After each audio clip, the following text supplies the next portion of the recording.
한국수력원자력이 폴란드 최대 민간발전사 제팍과 폴란드 전력공사와 함께 폴란드 퐁트누프 지역에 원전을 짓는 사업 의향서에 서명했습니다. 이와 함께 한국과 폴란드 정부도 이날 이 프로젝트를 지원하기로 양해각서를 맺었는데요. 관련 뉴스 살펴보시죠. 이 프로젝트는 제팍의 퐁트누프 갈탄 발전소 부지에 1.4기가와트 규모의 한국형 원전 2기 또는 4기를 짓는 사업으로 한국이 단독으로 서명했습니다. 업계에서는 이번 사업 규모가 최대 40조 원을 넘을 것으로 보고 있는데요. 이에 오늘 국내 원전 관련주 강하게 반응하며 출발했습니다. 한전기술 같은 경우에는 상한가 진입한 상황입니다. 오늘도 원전 관련주들이 시장을 주도하고 있습니다. 그중 우진은 자회사인 원자력 환경기술개발이 인수해 방사능 제염 사업에 진출했고 국내에서 제염 설비 시범 테스트를 완료한 바 있는 회사인데요. 이에 기대감이 커지면서 매수세가 몰리고 있습니다. 오늘 갭상승에 출발한 가운데 상승폭 확대하면서 12% 급등하고 있습니다. 다음 두산 에너빌리티 역시 원자력 관련 대형주죠. 원전 수출 모멘텀에 더해서 오늘 LNF와 이 배터리 소재 리사이클링 사업 협력을 위한 업무 협약을 체결했다고 밝히면서 주가 배로 탄력받고 있습니다. 이번 협약으로 LNF는 양극재 생산 과정에서 발생하는 폐 파우더를 제공하고 두산 에너빌리티는 폐 파우더에서 리튬을 추출하는 역할을 하게 될 텐데요. 급속도로 성장하는 리튬 시장에 참가하겠다고 밝혔습니다. 오늘 기관 매수가 들어오는데 상승세를 보이고 있습니다. 현재 고점 높여가면서 20% 급등하고 있습니다. 지금까지 원전 관련 뉴스 알아봤습니다.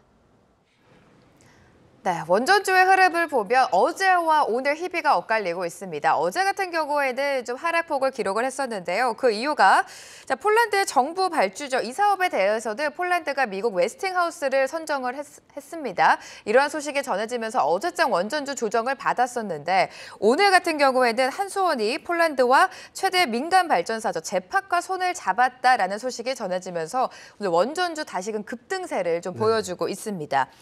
자, 제팍의 프로젝트라고 하는데 이로 인해 한국이 폴란드에 최대 40조 원대 원전을 수출할 수도 있다. 이런 이야기가 나오고 있어요.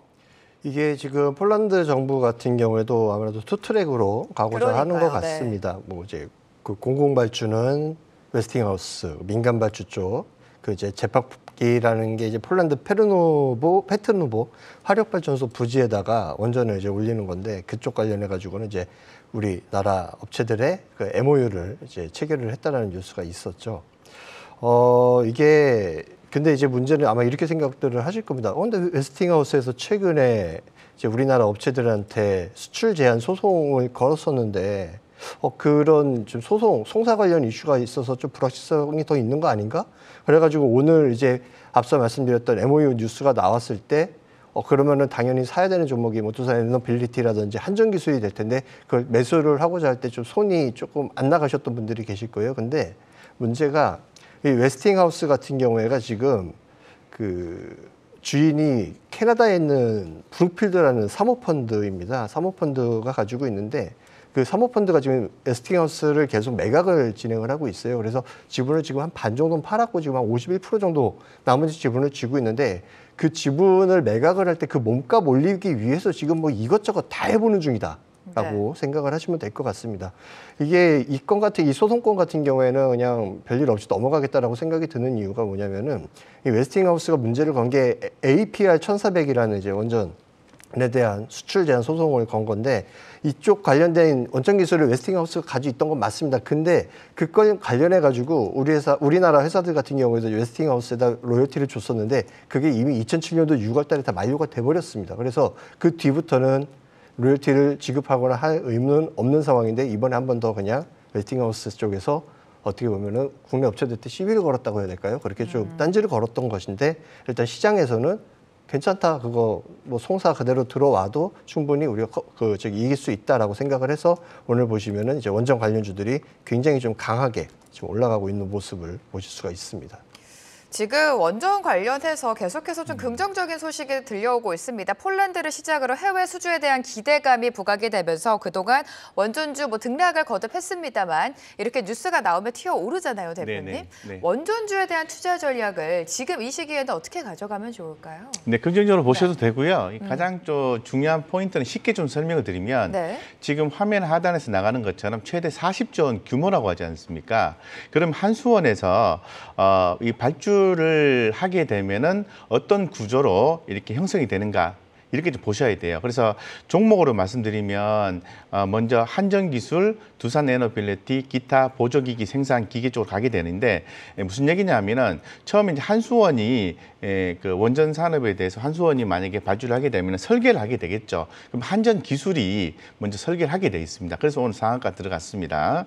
그 다음에 주기기에 대한 부분이 또 사용이 됩니다. 주기기는 뭐냐 하면 원자로 전기 발생기 이런 걸 얘기하는 거거든요. 그래서 두산 에너빌리티가 당연히 SMR 부분에서는 그저 탑에 들어가는 거니까 당연히 20%가 올라가게 되는 거죠. 그래서 넘버 원, 투가 올라가는 이유는 충분히 있다라고 생각하시면 마음이 조금 더 갈 겁니다. 왜 한전기술 올라가지? 왜 두산에너빌리티가 올라가지? 다른 작은 종목도 있는데 왜 그저 G2파운에 덜 올라갈까? 이런 생각 하시잖아요. 근데 그런 종목들, 작은 종목들 같은 경우에는 기자재 업체, 보조기기 생산 쪽이나 핵연료 공급 이런 쪽이 가게 되는 거죠. 그리고 하자 보수 쪽으로 이렇게 이어지게 되는 거거든요. 네. 가장 큰 핵심은 한전 설계와 주기기니까 한전기술과 두산에너빌리티를 보시면 된다 이렇게 말씀을 드리고요. 지금 두산에너빌리티의 주가를 보시면 아시겠지만은 너무나도 많이 빠져 있는 상황입니다. 그렇기 때문에 충분히 좀 긍정적으로 보시고 나가요 이런 느낌을 주기 때문에 이렇게 21% 올랐을 때 바로 매수하지 마시고요. 조금이라도 이렇게 좀 눌러줬을 때 네. 분할해서 매수해주고 기다려 보면은 원전 이슈는 계속해서 이어질 가능성이 있으니 조금 더 보고 앞으로 그 2022년, 2003년까지 폴란드 그리고 체코 24년 그리고 사우디아라비아까지 2026년까지도 진행이 되는 거니까 긍정적으로 보셔도 좋을 것 같다 이렇게 말씀드리겠습니다. 자, 원전과 관련해서 굵직굵직한 종목을 봐야 되는지 아니면 중소형당을 봐야 되는지 고민되실 것 같습니다. 두 분께서는 어떤 종목을 보고 계신지 또 바로 만나보도록 하겠습니다. 자, 과장님께서는요, 오늘 한전 기술을 가지고 오셨습니다.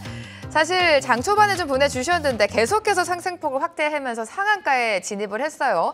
지금 당장 매수 포인트라기보다는 원전주를 관심 있게 보신 분들은 한전기술을 빼놓지 말자라는 의미이실 것 같아요. 예, 네. 맞습니다. 이 회사 같은 경우에는 국내 원전 관련주들 중에서 원전 관련된 매출 비중이 가장 높은 회사입니다.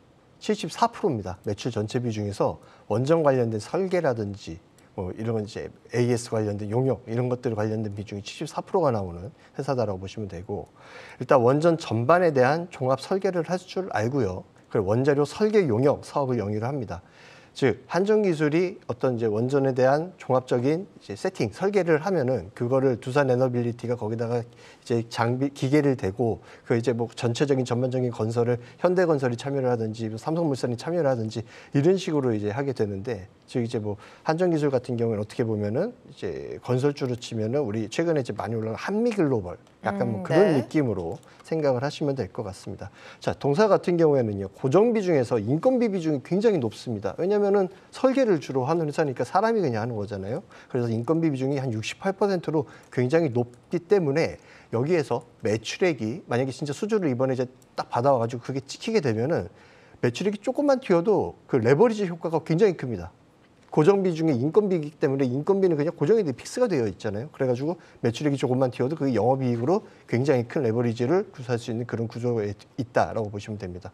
지금 일단 폴란드 얘기는 나왔고요. 향후에 체코 얘기도 지금 나올 예정이고, 지금 최근에 동유럽 국가들 같은 경우 이제 원전 사업에 계속 지금 열을 올리고 있는데 이쪽에 계속 참여를 하면서 예를 들어 매출을 발생하게 된다라고 하면은 영업이 그 증가폭이 굉장히 커질 수 있는 그런 회사다라고 생각을 하시고 오늘 지금 상한가 지금 언저리 들어가고 있는데 그래서 쫓아 들어간다기보다는 한전기술은 이런 컨셉의 회사구나라고 생각을 그렇죠. 하시고 네. 과시점목에 넣어놓고 매매 타이밍을 한번 노려보시면 좋을 것 같습니다.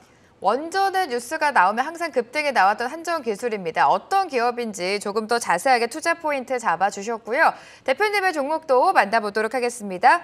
자, 원전과 관련해서 두산 에너빌리티 픽해 주셨습니다. 앞서서 살짝 힌트를 주셨는데 마찬가지로 오늘 강한 시세를 내주고 있습니다. 두산 에너빌리티 같은 경우에는 또 뉴스가 나왔는데 LNF와 손을 잡고 리튬을 추출하겠다라는 뉴스도 나왔어요. 이 부분도 좀 설명을 해주실까요? 네, 뭐 최고의 핫 이슈만 갖고 있는 것 같습니다. 뭐 리튬 말씀하셨으니까 최근에 시장에서 우리 지금 트레이딩을 해보시면 리튬 관련된 종목들 움직임이 대단히 좋아요. 그러니까요. 예를 들면은 뭐 에코프로 BM이라든가 에코프로라든가 그리고 또 뭐 미래나노텍이라든가 또 그죠.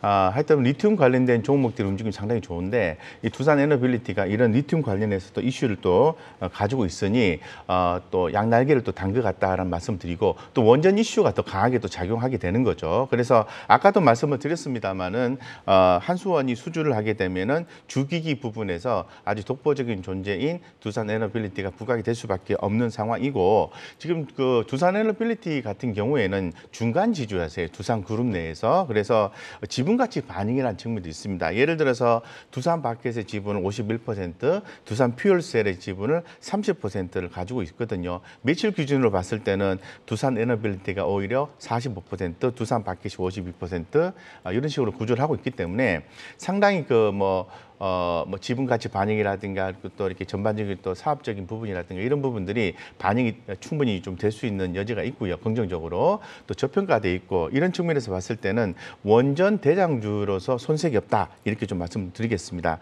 어쨌건 지금 또 미국의 또 SMR 관련해서 기업을 또 인수한 바가 있죠. 그런 부분들을 또 생각했을 때는 어쨌건 그 두산 그룹의 원전에 대한 향후 역할은 상당히 좀 커질 수 있을 것 같다. 지금 하단에 나온 것처럼 미국의 뉴스케일 파워 이런 부분들이죠. 그래서 SMR에 대한 독보적인 어떤 기술력을 갖고 있기 때문에 두산 에너빌리티를 보시고 오늘 22% 이렇게 올랐는데 어떻게 사야 되지 이렇게 고민하시잖아요.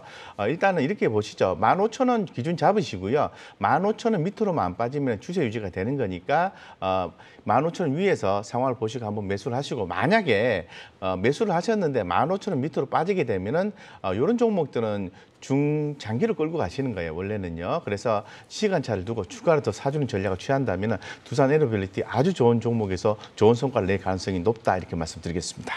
두산 에너빌리티 같은 경우에는 원전도 원전이지만 또 새로운 먹거리라고 할 수 있죠. 리튬에 대한 모멘텀까지 부각이 되고 있습니다. 조정이 나왔을 때 매수 관점으로 한번 보자라는 말씀 들어봤으니까요. 참고해 보시면 좋을 것 같습니다.